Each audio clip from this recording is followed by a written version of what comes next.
Jungle.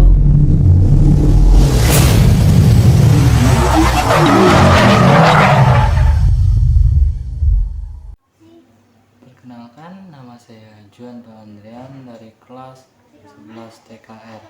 Di kesempatan kali ini saya akan membahas tentang sistem pengereman pada kendaraan yang berpusat kepada sistem pengereman tromol atau bisa disebut sistem tromol.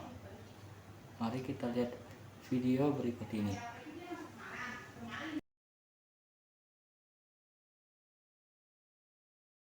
Sebelum kita masuk lebih dalam mengenai sistem rem, kita harus tahu pengertian suatu sistem rem itu seperti apa.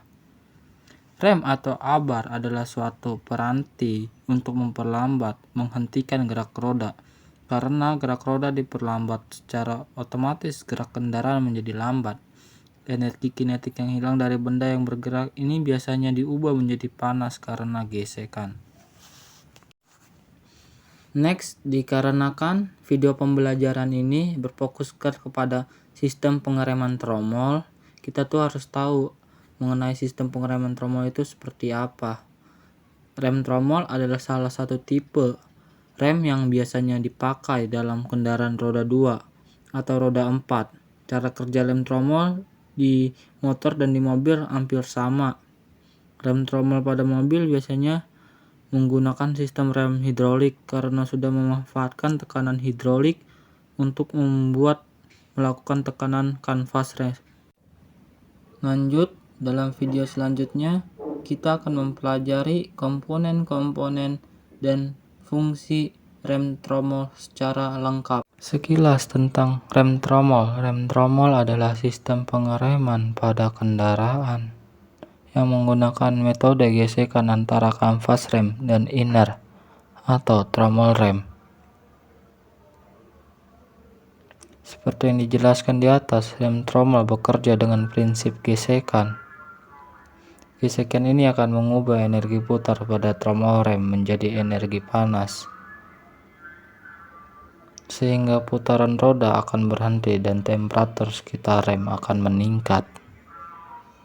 Lalu apa saja komponen yang terdapat pada sistem rem tromol? Dalam animasi berikut kami akan mencoba menjabarkan beberapa komponen yang umum ditemui pada rem tromol standar. 1. Tromol rem atau drum brake adalah komponen berbentuk mangkuk. Bukan yang ini, tetapi yang dijadikan sebagai media gesekan. Fungsi tromol rem sebagai perantaraan putaran dari roda.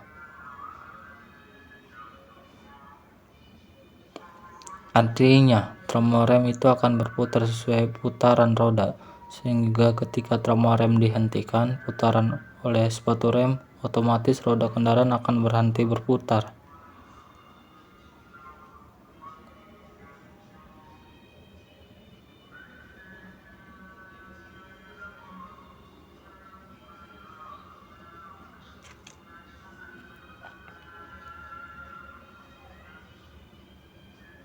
Sepatu rem atau brake shoe merupakan tempat yang digunakan untuk meletakkan kampas rem pada sistem rem tromol. Jika tromol rem adalah medianya yang tergesek, maka kampas rem adalah media penggasnya. Komponen sepatu rem ini bekerja dengan bergerak terbuka untuk mengerem dan kembali menginjuk untuk menghentikan pengereman.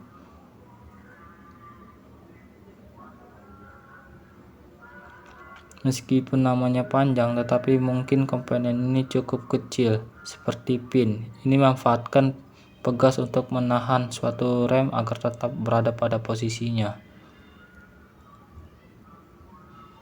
Seperti ini. Dudukan sepatu rem. Komponen ini berfungsi sebagai titik pemasangan sepatu rem. Pegas pengembali adalah komponen yang bertugas untuk menunjukkan sepatu rem sesuai rem yang dioperasikan dan menjaga kedua sepatu rem tetap menghijaukan satu rem yang tidak beroperasi. Komponen ini berfungsi mengatur kerenggangan antara kampas rem dan tromol saat rem tidak dioperasikan.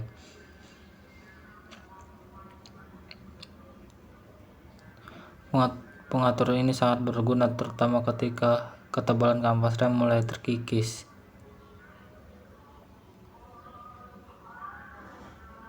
Tuas ini berfungsi untuk memposisikan kedua sepatu rem supaya tetap menekan tromol rem sekaligus menjaga agar tetap balik.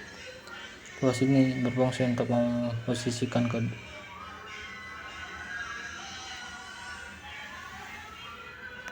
Silinder roda adalah aktuator rem yang bekerja secara hidrolik. Secara sederhana, silinder roda akan mengubah energi yang ada pada fluida hidrolik menjadi gerak fisik. Gerak fisik inilah yang akan digunakan untuk mendorong sepatu rem supaya bisa menekan tromol rem.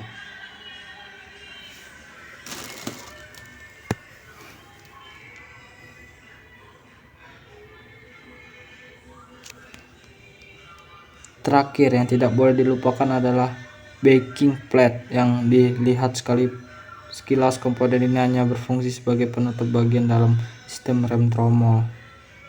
Tetapi selain itu digunakan sebagai tempat pemasangan beberapa komponen rem tromol.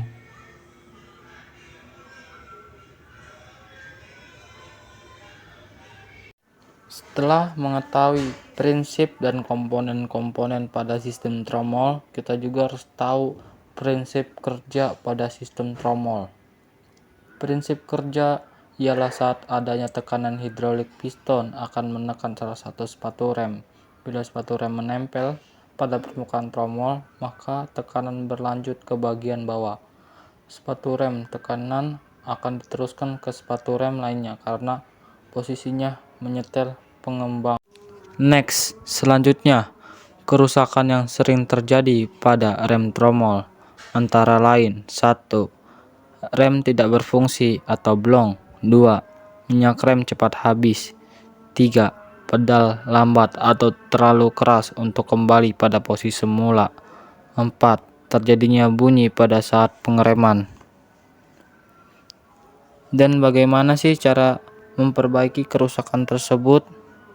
Pertama, rem tidak disetel dengan benar. Kampas rem dan tromol aus atau kampas rem kotor. Yang kedua itu adanya kebocoran pada beberapa titik sistem pengereman, salah satunya pada komponen selang.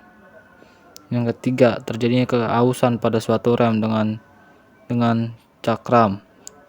Terjadinya kerenggangan berlebih antara lenggang rem dan cakram.